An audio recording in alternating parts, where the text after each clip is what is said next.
ಕರ್ನಾಟಕ ಚಲನಚಿತ್ರ ವಾಣಿಜ್ಯ ಮಂಡಳಿ ಅಧ್ಯಕ್ಷರಾಗಿರೋ ಜಯಮಾಲಮ್ಮ ಅವರಿಗೆ ನಮಸ್ಕಾರಗಳು.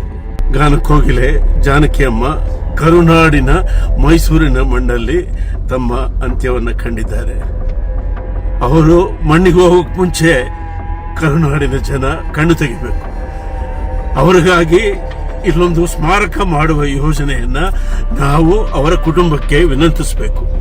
ಅವರು ಒಪ್ಪಿದರೆ ಈಗಲೇ ಅದಕ್ಕೆ ಒಂದು ಸಿದ್ಧತೆ ಆಗುವ ತರ ಒಂದು ಸೂಕ್ತವಾದ ಜಾಗವನ್ನ ನಿಗದಿಪಡಿಸೋದಕ್ಕೆ ತಾವು ಸರ್ಕಾರಕ್ಕೆ ಮತ್ತು ಬಲ್ಲವರಿಗೆ ತಿಳಿಸುವ ಒಂದು ದೊಡ್ಡ ಮನಸ್ಸು ಮಾಡಬೇಕು ಅಂತ ನಾನು ಈ ಮೂಲಕ ಕೇಳ್ಕೊತಾ ಇದ್ದೀನಿ.